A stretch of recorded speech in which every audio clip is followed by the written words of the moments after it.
I just wanted to welcome everyone tonight to this African American workshop, Black History Month, with Kelly Hamlin.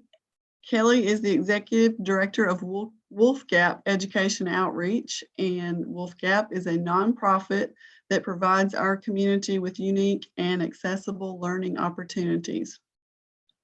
She has extensively researched genealogy through the military records and wants to share her knowledge with us this evening on searching African American roots through that. And Kelly in this program with us, and I will turn it over to Kelly. Thank you. Thanks. It's my pleasure to be doing this. Like Cindy said, I've spent some time researching African American military records that have to do with folks from Giles County, and I want as many people as possible to be able to do these steps that you can do for free online. And I'm going to walk you through and take you as far as we can go online for free so that hopefully you'll be able to go down some of these rabbit holes with folks that you're researching. So whether it's family members or just people you're curious about, I know most of my research on African American veterans has been Civil War veterans, African Americans who served in the Union Army and the U.S. colored troops, and who were buried in a cemetery that I have been researching and working with as part of my work as director of Wolfgap here in Giles County. So that's kind of what started me down this rabbit hole of doing this research. But I'm going to be so pleased if we leave this evening with each one of you feeling a little bit better equipped to do some of this research online. It's a little bit of a learning curve, but I'm going to be sharing the PowerPoint presentation with you, the presentation I used today. So you'll have all of the links and you'll have the step-by-step process we're going through today so that you'll be able to do some of this research on your own. And I'm also going to be sharing my contact information.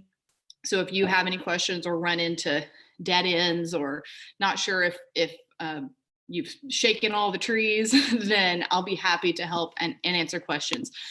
This is something that I really enjoy doing research on, and I really, really love the most when I can connect with people who are finding out about their own ancestors through this kind of research. So I hope this will be useful for you today. Like I said, we're going to go through step by step. I'm going to be using a PowerPoint presentation and also going to be going onto the internet. And so walking you through the process you use when you use these internet resources.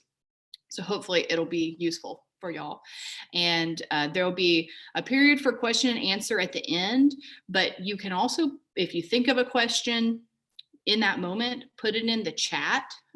There's a little box down at the bottom of your screen where you can click chat. It looks like a little comment bubble, and you can type in a question there and I'll be able to see it and might be able to answer it at that moment, or we'll be able to get to it at least at the end of our time together.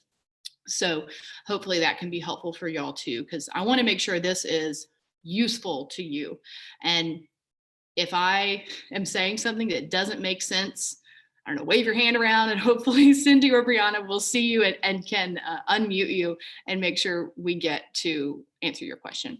So I'm going to go ahead and share my screen so that you'll be seeing the PowerPoint presentation. And then we'll be going back and forth from that to my face and to the internet.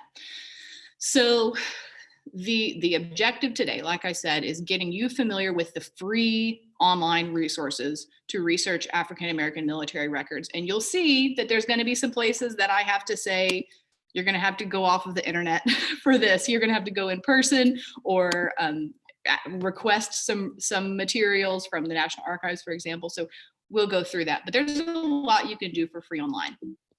So first of all, these are the primary sites that we'll be using. And if you've been doing genealogy for a while, you're probably familiar with at least some of these. Family Search has a lot of genealogical records. So I suggest each one of these sites, making sure you go ahead and have a free account so that it will be seamless when you're ready to do this research. First thing you should do is just go ahead and make these free accounts. So Family Search, Fold 3, which is exclusively military records, and another site, Discover Freedmen, which is actually, it goes to Family Search's records, but it exclusively looks at the Freedmen's Bureau records that are on Family Search. And so that's very helpful if you're trying to track someone into the period at the very end of the Civil War or right after the Civil War during the time of the Freedmen's Bureau. So like I said, I'll be sharing this presentation with you. You can take notes now if you want, but I tried to make this where you'll be able to come back to it on your own and make sure you find everything you need. So the steps we're going to be going through, basically when you find a person, say the process I've gone through, you find somebody in this cemetery, and I want to know, can I find some more records on them? Were they a veteran? If so, what was their military unit? Then you can use that information to find their enlistment and service records. And then you might be able to find a pension record for them, which is a real gold mine. And then when you have all of this other background information, what else could you do to find out more about them? So we're going to go through these steps today, and I'll walk you through it with some folks from Giles County. I say some folks like I know them, some folks who lived 150 years ago in Giles County, who I've done some of this research on before. So first, the question of whether they are a veteran. If it's someone in your family, you might know this because of family history. You might have heard that they served in a war, but you may not be sure which conflict it actually was. Or you may not even know. I mean, plenty of veterans didn't actually make it a huge part of their life and their narrative after their service too. So a couple of ways you can find out whether they even were a veteran. The Veteran Census of 1890 is really helpful. In Giles County, there was a significant number of U.S. colored troops veterans, so men who had served in the Union Army in the Civil War, who are listed on this Veteran Census. So you can search by their name or by their spouse's name or their children's names, even if it's possible that the veteran had already died. And I actually have an error on this. It won't show Spanish American War veterans in 1890 because the Spanish American War was in 1898. So that was a typo on my part. But I'm going to go ahead and click through here and going to then share for you what we're seeing on Family Search there. Here we go. So this is United States Census of Union Veterans and Widows of the Civil War. And I said in my earlier description that you might find some other wars veterans here, like Indian Wars, which was throughout the 1870s and really into the 19-teens, the conflicts out west. And I know that some of those veterans who had served in the 1870s are on this census because I have found them in Giles County. So it's always worth searching. Doesn't hurt to just enter the name. So I'm going to pull this up. I'm going to search somebody who I know was a Civil War veteran. Coleman Grigsby, who was here in Giles County. You can enter as much information as you want. If you already know they were in Tennessee, for example, down here at the location, you can enter. I'll go ahead and enter Tennessee. We'll search for that. And it should show us his. Okay, so it says no listing. This is a good example of what kind of things can happen. So you have to do it over and over. So let me try again with his wife's name. Okay, so his wife's name is Candice. This is when it is helpful to have this information. Okay, so Candice shows up on the Union Veterans and Widows Census. I'm going to go ahead and click to this record. And so it will show you the original document. That's what's going to be loading here on the right.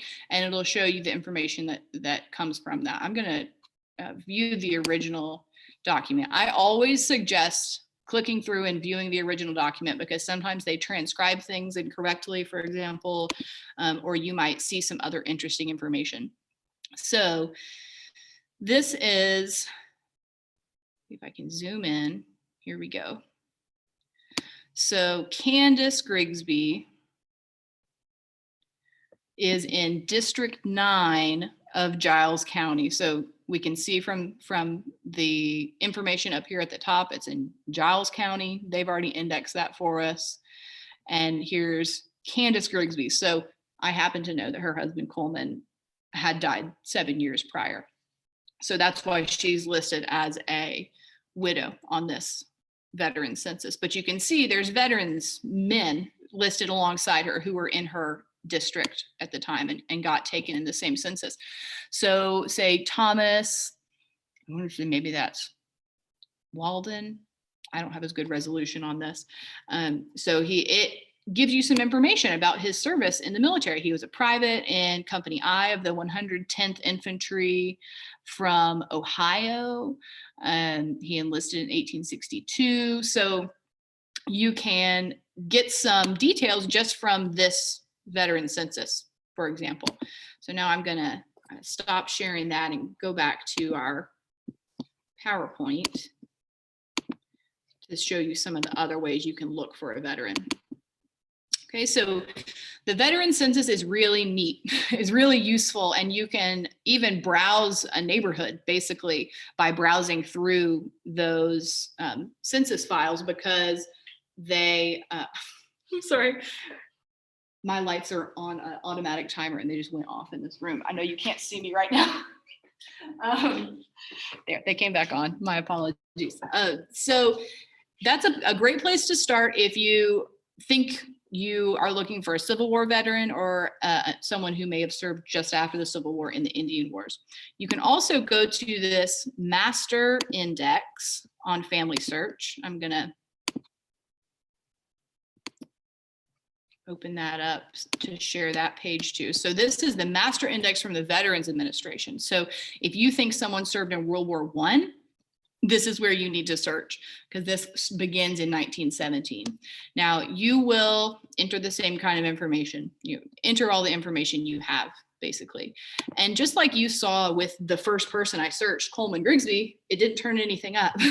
So this is an iterative process. You have to do it over and over again and try different combinations of names and residences and widows or the veterans themselves. So it's okay if it turns up no records at first, you can keep trying. One note about the World War I veterans, unfortunately, a lot of service records of World War I veterans, in fact, veterans from World War I all the way through to 1960 burned when there was a National Archives record center that burned.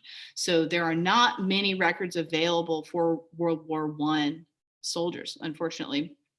But that is where you would go to at least find out whether they did serve. So now I'm going to go back to that PowerPoint.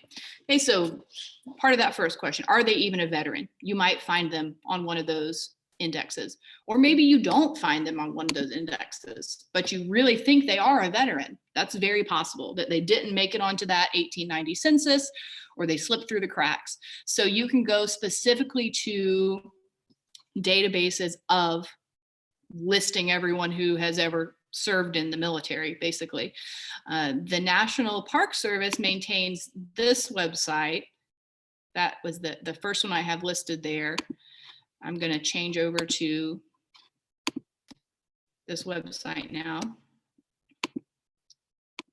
So the National Park Service maintains this as a Civil War veterans database. So you can click through and type in the name of a soldier, and it will pull up what they know about them. So for example, I'm going to use Coleman Grigsby again. You'll find when you use the internet that you can get way more records than you need. So I almost expected that it was going to show 6 Coleman Grigsbys. You know, that sort of thing can happen when you're doing genealogy. I'm sure many of you have had that experience. So be prepared to come over here to the side and filter. You know, I know my Coleman Grigsby is in Tennessee, so I could click Tennessee and it wouldn't show me this person who's from another state, for example. But I happen to know this is the Coleman Grigsby I'm looking for, this first result. So you can click on him and it'll show us more about his battle unit and his rank in and rank out, his company. So if you find somebody this way, take down this information. It's going to be really important to know he was in the 12th Regiment of the U.S. Colored Infantry, that he was on the Union side, what his company was, his rank. So we know he was promoted. He came in as a private and he was a corporal by the time he mustered out. So this is a great place to start and to verify that they served and to verify in what capacity they served. You can also get some regimental history. I'm clicking on his 12th regiment right there, and it'll give us some information about his service. So the 12th Regiment of U.S. Colored Infantry was one of the units that saw a lot of men coming from Giles County and enlisting, ending up in that unit. And they also served in Middle Tennessee and Northern Alabama quite a lot along the railroad. So you can get a little bit more regimental history, which can be really helpful to try to flesh out what they actually did during the war. So I'm going to go back to sharing the PowerPoint. Sorry, all this back and forth of the sharing. I hope I'm not making you dizzy. So you can do a similar sort of thing with the Spanish-American War, with this website, with Fold 3, or with the Indian Wars. This specifically is 1892 to 1926. So this does the same sort of thing. You can search by name and you'll be able to at least verify whether they were there. And you'll probably be able to get some more details too.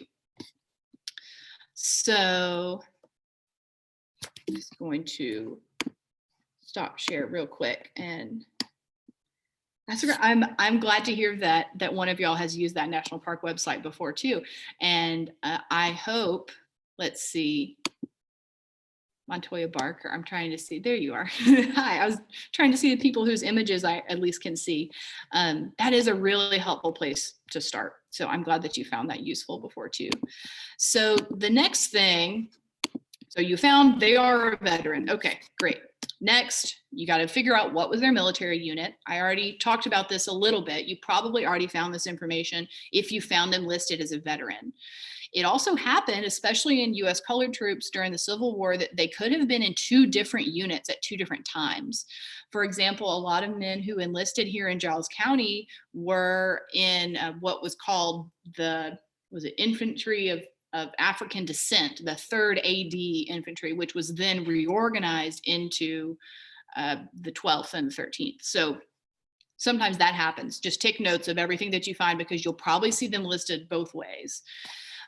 If you know you're looking for somebody who was in the Civil War from Giles County and who was African American, you can probably be sure, or it's very likely at least, that they were in one of these 4 units, the 12th, 13th, 110th, or 111th U.S. Colored Infantry, which are also called the U.S. Colored Troops, or USCT. And I know that some of y'all know a lot about the USCT, especially Mrs. Sims, who's on here with us. I'm so grateful that she has a lot of knowledge about the service of the USCT, but it takes a little bit different path of digging to look up specific military records. So it can be helpful and very interesting to research their specific unit's history. Like I said, that kind of fleshes out what they did while they were serving. Another thing that I wanted to make sure to mention is that if you think your ancestor was in the 110th or 111th U.S. colored troops during the Civil War, that some companies of those units were captured and held as prisoners of war in Mobile after the Battle of Sulphur Branch Trestle that was in Limestone County. They were captured and held as prisoners of war and sent to Mobile. There is a list of those folks who were held as prisoners of war I couldn't find the list online, but the one that I refer to is in a book called Duty Driven by a woman named Peggy Allen Towns. And she's from or lives in Decatur, Alabama, and was doing this research on her own family and has published that list of the veterans, the men who were soldiers at the time, US soldiers who were held as prisoners of war in Mobile. And you may come across, I mean, some of the pension records that I've come across were people who were prisoners of war in Mobile and suffered the rest of their life from the poor treatment they received as prisoners of war in Mobile. So they were being held by the Confederacy, who treated them like slaves again. So they were treated very poorly when they were held as prisoners of war. Anyway, that's another place where you can verify and track that person's experience during the war. And it comes up in pension records as well. So I'll go back to that PowerPoint. Once you have verified their military unit, take note of that. You can do a lot of digging on the activity of that unit. And that's something that is, the internet has done a pretty good job of making unit histories available. So you can do a lot with just a Google search of 110th USCT unit history, for example. So after you know their military unit, you want to find their enlistment and service records. This can be really interesting and helpful because it tells you the date that they joined the military. It tells you a physical description of them from the time that they joined, where they were when they joined. A lot of the folks here in Giles County who joined the U.S. Colored Troops, many of them are listed as joining at the Elk River Bridge, if you know Elk River in the southern half of the county. So I'm going to click through to Family Search's site on this, and we'll search this one real quick. And I'm going to look at, probably look at Coleman Grigsby again. I will, thank you for, Rebecca, thank you for suggesting. I'm going to type that book name and author, Duty Driven by Peggy Allen Towns. That's in the chat. So if you didn't get that down, that's the book that is about Peggy Allen Towns did this research on her own family and has listed the people who were held as prisoners of war in Mobile in her book. It's a short little book, very readable. She did a good job. So here we are at Civil War service records of Union colored troops. I'm going to look for Coleman Grigsby, who we've been following through this. And I'm not even going to enter anything else. Let's just see what shows up if I don't give any other information about him. Okay, so there's multiple sets of records, and I'll tell you what is probably happening here is that there's one of these listed for every page of his service record, but that's fine. So this is probably the person I'm looking for, right? So I can click on his name, see what it shows me. Okay, it says 12th U.S. Colored Infantry. I know that that's the unit Coleman Grigsby was in because of the last steps I took. So I'm going to say, I want to view the images. See, it says images available over here on the right-hand side. I want to see the originals.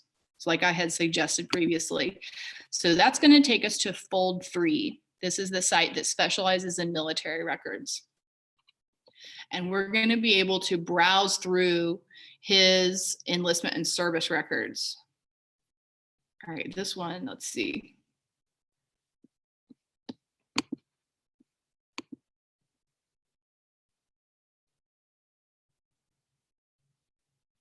So here we've got, I'll zoom in a little bit.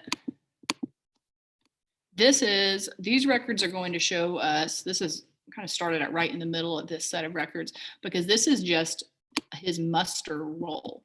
So you'll see in these service records, it'll show when they enlisted, the form that was used when they enlisted, but it also will show monthly muster rolls. So this says he was present when they took roll in March and April of 1865, basically. So that doesn't give you a lot of other details on this particular page, but you can come up here and just like we saw when we had all of these results, right? You see there's dozens of different Coleman Grigsby results showing up here. Each one of those is a different page of his service record. So I'm going to go back over here and I can click. It told me I was on page 16. Oh, well, here's all the other pages of his service record. There's 22 pages. So I'm going to go to the first one. And this is basically a table of contents. It says there's 18 pages here. I'm going to just go to the next page. This happens a lot. Somebody took notes on it as they were filing it. So you might have to browse through some that didn't make sense. Okay, here's one that I think is really interesting. This tells you, okay, Coleman Grigsby, he was a corporal, he was in Company C. When he enlisted, he was 34 years old. This is really helpful, right? This is the age that he said he was when he went and joined the military. So as y'all probably all know, it's almost impossible to get to the original set in stone birth date of someone who was born during slavery. So to have this in his own words, he said he was 34 when he enlisted.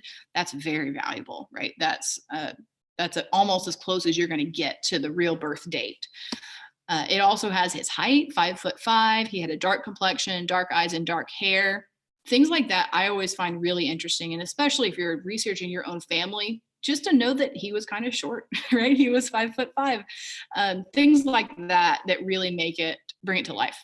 Also, when you're looking for someone who was born during slavery, this has in his own words, when or where he was born. He was born in Athens, Alabama.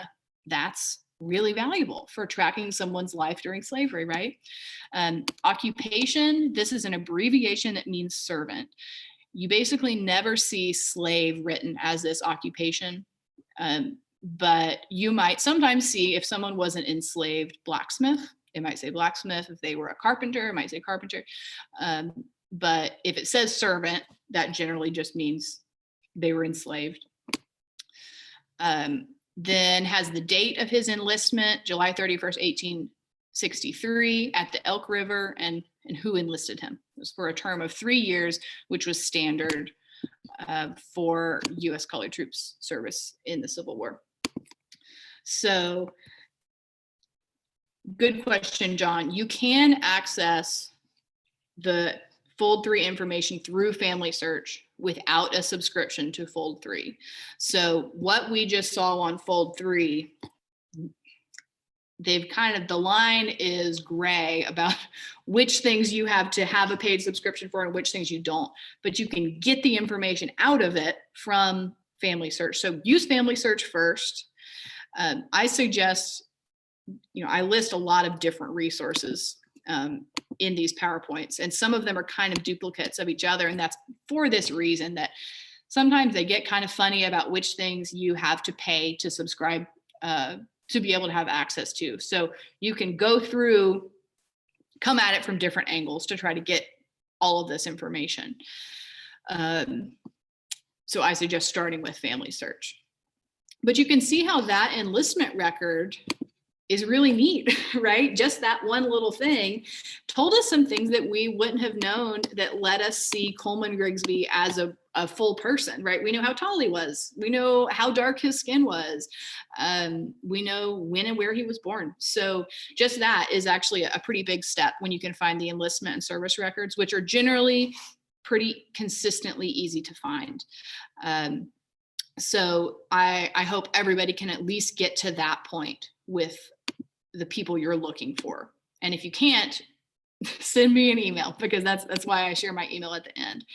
So if you're looking for other conflicts, the service records and enlistment records are not yet digitized. So you will want to get the information on those people that you can from our previous steps, like what unit they were in, what conflict they were in, every bit of information you can. And then you do a research request from the National Archives and Records Administration. They are super helpful. This is what they do. You just have to wait a little bit longer because they have to get through everybody in line so that they can pull your ancestors record and digitize it. Alternatively, you can also pay someone to go do that in person at the National Archives, or you can do it in person, which is something that I've done 4 times now, gone to get pension records at the National Archives, which is really fun if you're into this kind of thing. So our next step, let me go back to that PowerPoint. If you found their enlistment and service records, the next step is the pension record. So pension records are very valuable and interesting. If you have ever found a pension record of one of your ancestors, hopefully you've had this experience too, that a pension record can fill in so many gray areas about someone's life before the war and during the war. This is so valuable when you're talking about Civil War veterans, right? Because pensioners, people who are applying for a pension, are veterans who can't support themselves anymore, generally because of old age and because of injuries that they received during the war. So they have to prove all of this to the government, basically, and they have quite a long and arduous application process. So to go through that process, they're sending letters back and forth, they're having interviews and affidavits from their neighbors and from their family and from everybody who knows them about, oh yes, I served with Coleman Grigsby during the Civil War. We did X, Y, Z during our service and we were in these places. Or yes, I can attest that Coleman Grigsby had 6 children because I was the midwife at each one of their births. That really is a part of Coleman Grigsby's pension record, which is really just an interesting little detail. So pension records are really interesting and valuable, and I suggest trying to get to that point. Of course, not everybody applied for a pension. Not everybody was debilitated by their service or by an injury. Not everybody got accepted for a pension. So the first thing you have to do is figure out whether they even have a pension. You do that by going to the pension index.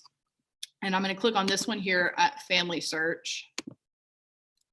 And we'll look for Coleman Grigsby again. Okay,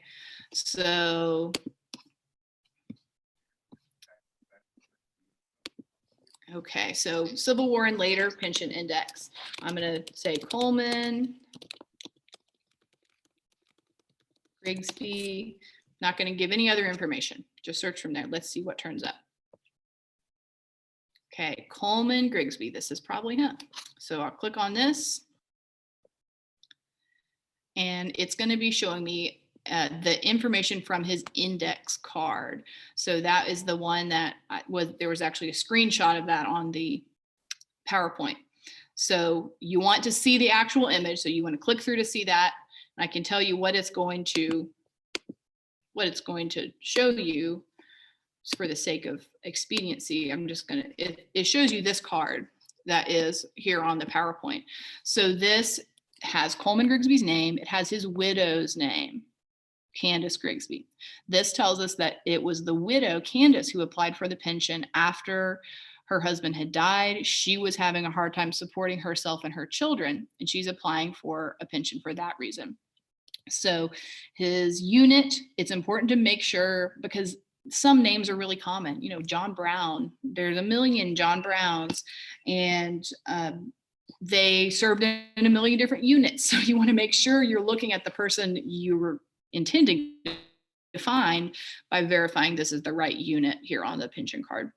So the fact that it has the application number here and a certificate number is important.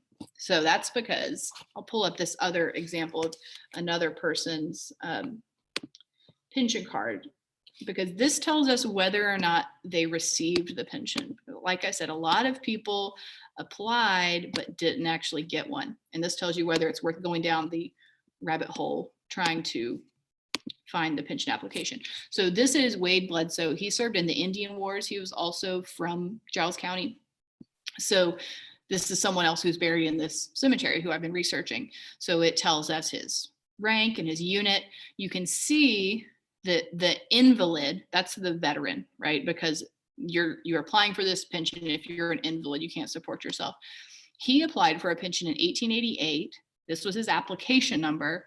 We know that he did receive the pension because he also has a certificate number. You had to have the certificate of the pension to actually receive the pension.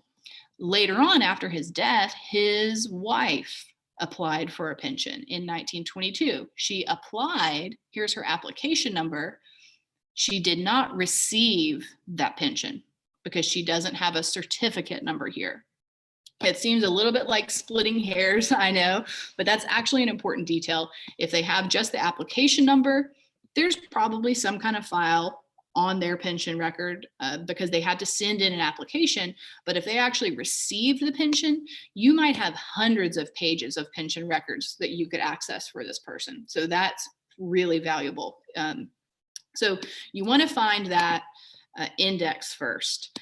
And thank you, Montoya Barker, for your inquiry about the cemetery I've been researching. It's called Center Point Cemetery, and it's here in southern Giles County. And I could talk about it for hours and hours, but I won't right now. So I'm going to go back to that PowerPoint, because if they have a pension record, got to know what to do next. So you see, we looked at someone who was in the Indian Wars. There was his pension file, Civil War pension files or indexes. The next thing, if they have the index card, you want to find their application and their pension file. Like I just showed you, that index card will tell you whether it was the veteran or the widow who made the application, and give you other information like the year that they applied, verifying their unit, things like that. The pension index cards are available online through these links right here. The pension files, the files that can be hundreds of pages, are not all available online. The National Archives is going through the process of digitizing them. They're beginning with the widows' pensions, like the one we saw that card of from Candice Grigsby and Coleman Grigsby. I believe they're starting with that because the widows' pensions seem to have, they're really thick. There's a lot of pages to them, and they have a lot of good information because, for example, if you are a widow applying for a pension, and in the case of Candice Grigsby and Coleman Grigsby, they were married during slavery. So they didn't have a marriage certificate. And in order for Candice to get this pension as a widow, she had to prove she had been married to Coleman, the veteran. She didn't have a marriage certificate to send, which is what you see in, if this had happened, say, if they got married after the war, they would have a marriage certificate.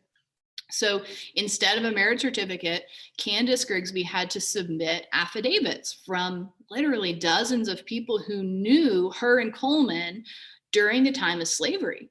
People who said, I was there at their wedding. They got married in Jim Henderson's front yard, and Jim Henderson was Candice's owner. And I mean, all of these things, all these little details that come out in these affidavits. And they have to be quite thorough for the government to accept that they were in fact married, legally married before the Civil War, during slavery. So that's one of the reasons I think pension records are so interesting, because it can really take you back into the time of slavery in a way that you don't get those narratives and details any other way. So example, in the case of Candice and Coleman, through these pension affidavits, we know that Candice and Coleman were on neighboring farms in Limestone County, Alabama. They met because Coleman used to come do work on the farm where Candice was enslaved, and their owners were friends, their owners' families were friends, and they were allowed, Candice and Coleman were allowed to get married. They got permission to get married before the war, and Coleman was able to come visit Candice on Saturdays. All of these things came out of that pension record, and there's so much more than that too.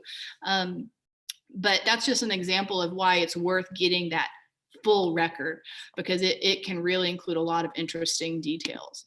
So like I said, for right now, it's mostly widows' pensions that are digitized, and it's not all of them. It's about 25% of them that are available online.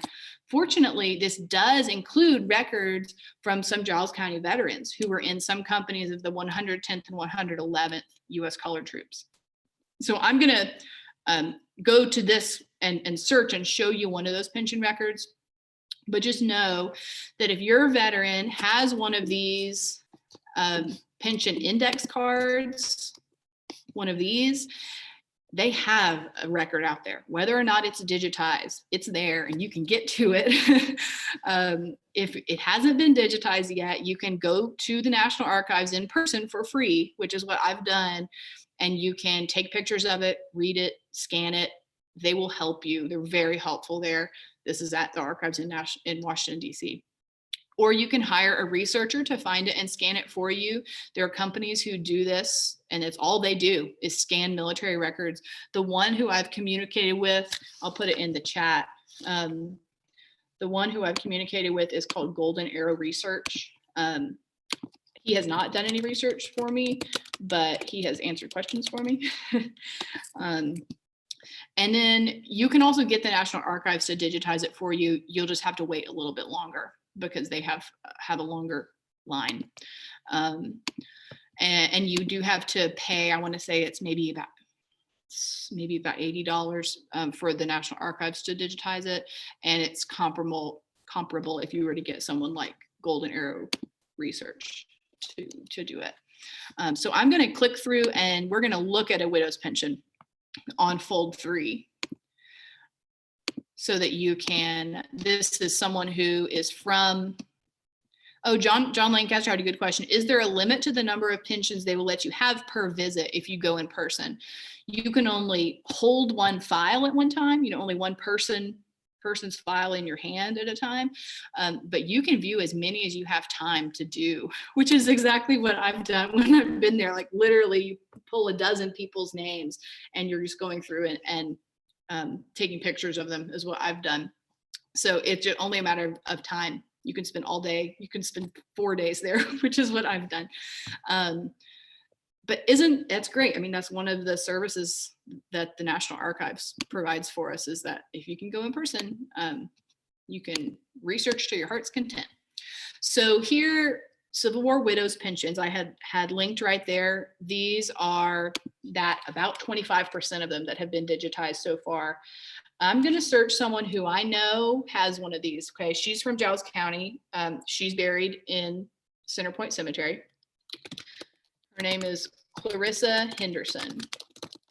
She also went by Clarice, and I honestly can't remember if she'll show up as Clarice or, okay. So here she is because she was applying for her husband, Perry, who had died during the war. So I'm going to click through here. I know this is a Giles County person because it said the 110th USCT. I know that's the right person I'm looking for. So we're going to just browse through these pages. This one, I seem to remember this has like it has 96 pages to this pension record. So this is just some filing information, but it gives you something really valuable. It gives you her maiden name. Her maiden name is a part of this application, Bowers, which is very valuable if you're trying to trace her life back to the period during slavery. So like you saw, there's 96 pages here. So we're not going to look through every one, but I wanted to just find one of this looks like an affidavit. This is an example. Of course, reading old script is difficult. If you've done any of this stuff, you probably know that. But this is an affidavit.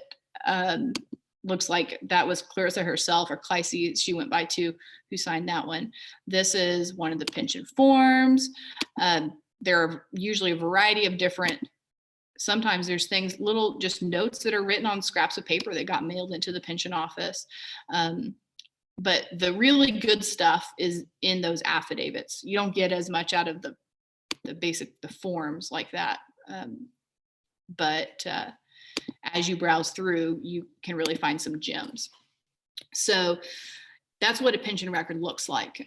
Sometimes they're not 96 pages, sometimes they're 12 pages, but they're still usually interesting information. Even if they just made application and didn't get the pension, it's still worth looking, because even the application, they had to include a lot of information about their lives before the war and since the war. So Montoya Barker had a question. Do you have to make an appointment? You don't have to make an appointment. You do have to do a little training, like a 15-minute training about how to take care of their records, but you don't have to make an appointment. It never hurts to reach out to them ahead of time, because they're super helpful and they can make sure you've done all the work you can from home before you come, so that you would make the most of your time there. I'm going to go back to that PowerPoint. So pension records, I highly recommend. If you can get a pension record, do it. So what if you think they were part of the Confederate Army in the Civil War? So it's possible that they filed for a pension because of their service to the Confederate Army, even if they were enslaved. It did happen that enslaved men went with their owners sometimes when their owners joined the Confederate Army. Now, plenty of enslaved men didn't do that, and plenty of enslaved men joined the Union Army instead. But some of those people actually do have applied for pensions from, it wasn't the Confederacy anymore, but from former Confederate states. Tennessee had its own Confederate pension system, which you can search on these two links here. And I can tell you there are men from Giles County who applied for Confederate pensions. The one who I have researched the most is named Ruffin Abernathy, and he didn't receive the pension, but he did have to, just like with a US Army pension, he had to prove everything he could about his time helping the Confederate Army. Now, the Confederate Army did not have Black soldiers, period. The Confederate Army did benefit from the labor of enslaved men and women as keeping everything running around camp, and especially when it came to officers, help supporting the work of officers. So they did play a role, but they were not actually serving as soldiers. But you might be able to get some information from those pension records if you think that that's how someone was involved in the Civil War, was actually with the Confederacy. So I'm going to go back to that. There we go.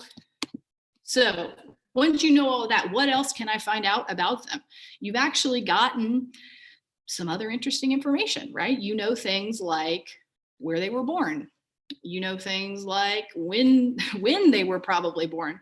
You might know more of their family members. You might know all sorts of little details, especially if you get a pension record. So this is what I suggest as your next step, is what are the other things I can find out about them? How can I flesh this out in other ways? So you can use the Library of Congress has an excellent website that it has fully searchable newspapers, the Pulaski Citizen and the Nashville Globe, and many other local newspapers and local newspapers from across the country are available there. So the Nashville Globe was Nashville's Black newspaper and lists a lot of Pulaski news. If you're looking for a Giles County person or somebody who moved out of Giles County, they may end up in the Globe too. So you can literally search by name, by first and last name, by family name, by keyword. It's very helpful. I also suggest then using Discover Freedmen to search Freedmen's Bureau records. Those would have been made after the Civil War, but these veterans, like for example, Coleman Grigsby, shows up in Freedmen's Bureau records as he got his final payment for his military service. And it also shows that he and his wife Candice signed an affidavit for another veteran, and that they opened a bank account at a Freedmen's Bank. So those are the sorts of things and more that you can find on discoverfreedmen.org. Discover Freedmen is a really, really great website for that period after the war. I mean, it'll tell if somebody was a school teacher. That's something I've gone down that road of people here in Giles County who were Civil War veterans and then came back here and served as school teachers in freedmen schools after the war here in Giles County. The first time formerly enslaved people were able to go to school. And this is someone who was able to actually be a teacher in one of those schools. So Discover Freeman is definitely worth a look, and it's very easy to use. You just search by someone's name, and it uses family searches records. So I also highly suggest, if you are local, and I know not all of you are, that you use the resources we have here. So that's the Giles County Historical Society and our county archives. And I have John Lancaster on this call with us. He is the director of our Giles County Historical Society and our president and the director of our museum. And I wanted to give him a chance to just speak briefly about the sort of records that we do have available here in person. If you are not local, you can also do research with the Historical Society. You can make a research request with the Historical Society, and we're able to work with you. I also volunteer there, but John is really has the best grasp of all of the sorts of things that we have to share there. So maybe, Brianna, could you unmute John real quick so that he can share some of that?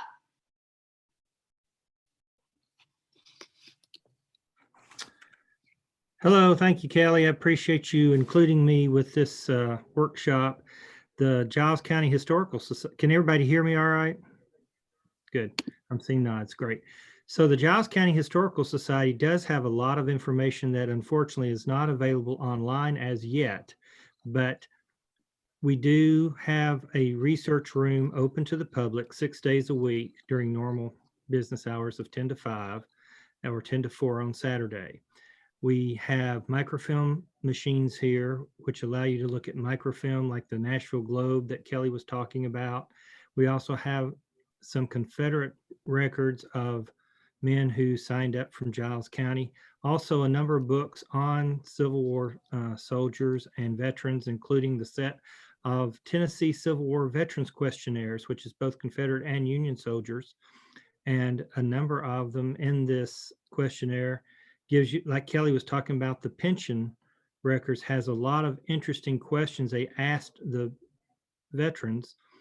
Many of them didn't answer the questions quite like they were expecting them to, but they give you a lot of fun information about where they lived, who they lived with, who, if they were a former enslaved person, their owner was, and how they became a veteran.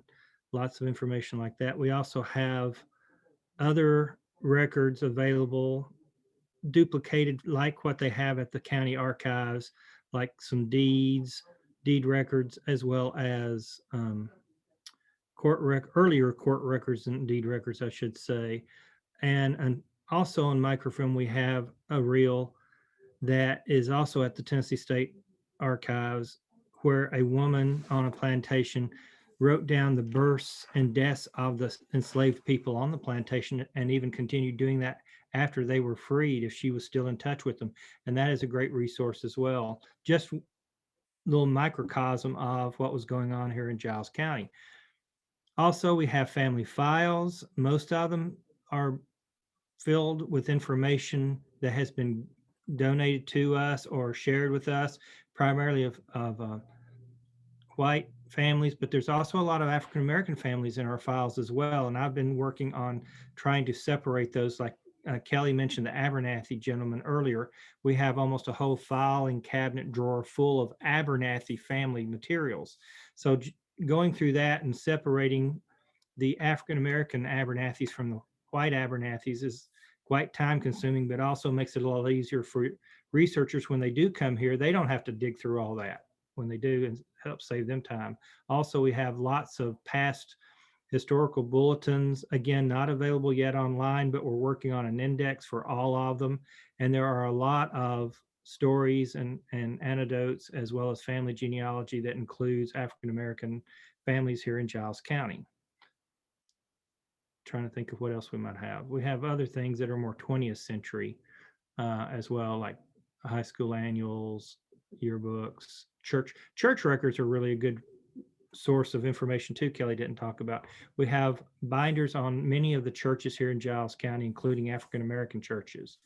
Unfortunately, what we do not have are African American death records as far as funeral home records.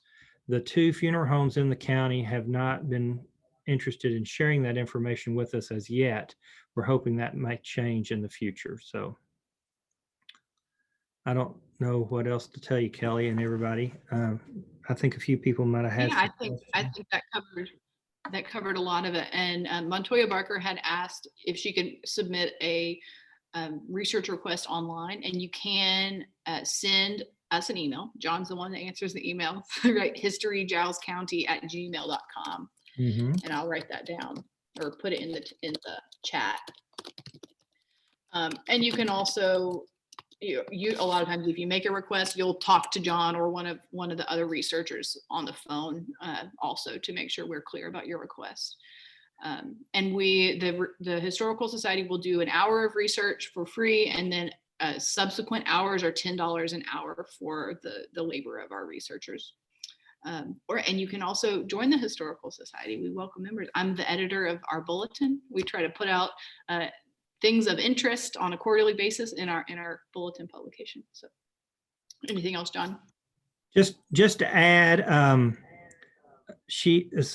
Leslie Johnson had asked, do you know if a similar service is offered for a historical society in Fayette County? I am not aware of what they do in Fayette County, but I'm sure somebody there, either with their historical society or with their archives, probably provide that kind of service. Just to also add with the services, what Kelly's talking about, you can email us to the email address she said, historygilescounty@gmail.com. Also, you can call us. Our phone number is the same as the Giles County Public Library, 931-363-2720. And we are not set up to take credit cards. We do take cash if you come in person. You can also write a check or a money order, but we have recently set up a PayPal account, which makes the turnaround much quicker for people who are not able to come in, because due to past experiences, we do not do the research or send the material back to the person doing the investigation, because we wait until we get payment for that first. So having the PayPal account, there is a little slight fee added to it. It's a little bit more than if you were to send an email request. But then as soon as we get the PayPal payment, we can go ahead and start doing the research and turn that around. And having the email and a print and a scanner here has helped tremendously be able to turn around. Just as an example, today, I was able to send a woman information about a cemetery today when she called, instead of having to wait for any kind of paper transaction. Great. Well, I hope that if, I know some of y'all may be researching people who are not Giles County veterans, but if you are, or if you have those Giles County connections, then I hope you'll consider working with the Historical Society too. What I tried to share today is things that you can do from home. You can get as far as you can from home, and then you can decide if you need to go to the National Archives or need to get somebody to do it for you. But there's a lot of other little bits of information that you can get from the records at the Historical Society. Most often, local historical societies have information on their community. So if you live somewhere else, you're probably not going to find what you need on Giles County at your historical society, right? But that's part of why we try to do work with people who are elsewhere, and if you make a request to the Historical Society too. So consider that. That email is in the chat. And then on the PowerPoint, I have the phone number for the library also. And that'll all be, you'll get this PowerPoint, so you'll have that. Our county archives also has a lot of other local records that can help flesh out the stories of someone's life. And our county archivist is Barbara Nicholson. So that's also publicly available. It's part of what we all get as citizens, right? We get access to the National Archives, we get access to our historical societies and our county archives. So that's where my step-by-step process for you ends. So like I'm saying here, go forth and research.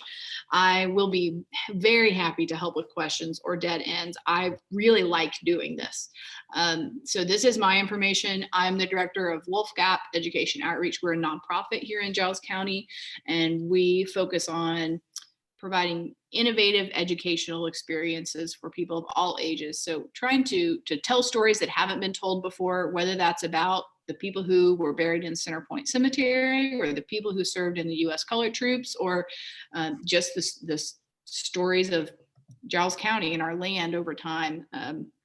So if you're local, I'd love for you to follow us and be a part of what Wolfgap's doing as well. If you're not local, now you know what I do, but I would love to continue to be of assistance to any of y'all, whether you're local or not. Montoya Barker had asked for a synopsis of the Center Point Cemetery research. So it is a cemetery that's on privately owned property. It was not, someone else was messaging me about how you find out information about a historical African-American cemetery. This one is one that was not in any records. It wasn't in, we have at the Historical Society, a great fat book of cemeteries in Giles County. Center Point was not in that book. So I had heard about this cemetery and finally found it and saw that there are 8 headstones in the cemetery, but there's easily 150 burials in the cemetery. So based on where there's depressions in the ground, or there's field stones marking people's burials, or there are daffodils or daylilies marking people's burials. So it was clear that there were a lot of people buried there, and it wasn't in any record books. So I started out by researching the people who had their names on those 8 headstones. One of those people is Candice Grigsby. So that's how I got connected to Candice and Coleman Grigsby, who I feel like I know because they've been some of my longest ongoing research in this. So turns out Center Point Cemetery was almost definitely used as a burying ground for enslaved people before the Civil War here in this is a part of the county that had some pretty large farms, some pretty large number of people enslaved here. And it seems like that's where enslaved people were being buried, in this community before the Civil War. And then after the Civil War, the property was actually sold to a Civil War veteran who was a U.S. Colored Troops veteran, who was a part of this community and a landowner here who had been able to purchase land after the Civil War. And the area around Center Point became known as Wolfgap.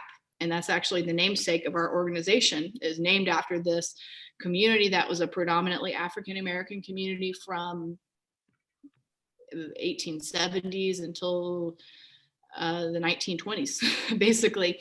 And a lot of U.S. Colored Troops veterans who lived in that community and who were buried in that cemetery. So it was also associated with a missionary Baptist church and a school. And it's all in an area that's just been taken back over by nature now. So that's part of why it wasn't in the cemetery books. And many of those families have moved north, moved to Indianapolis, Louisville, and elsewhere.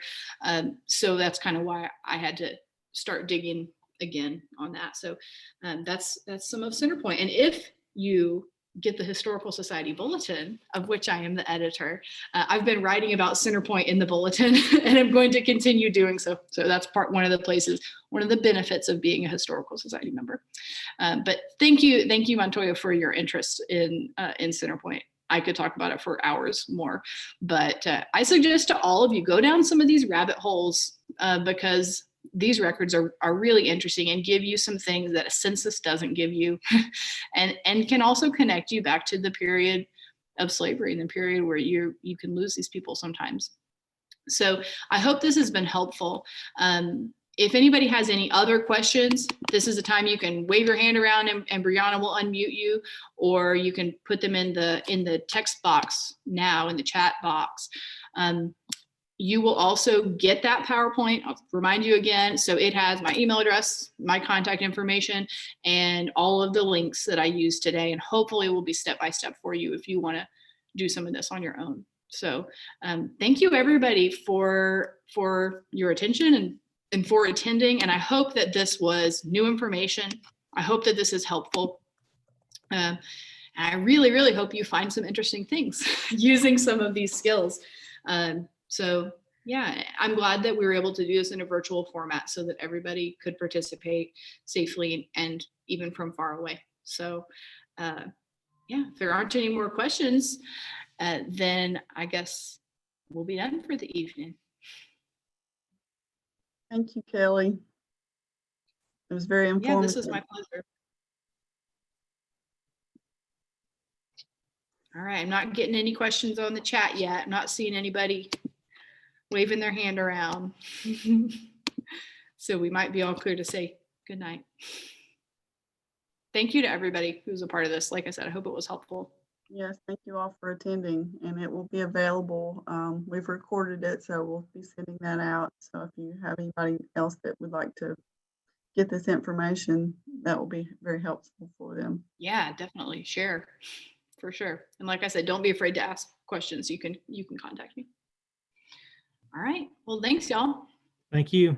Hope everybody has a good evening.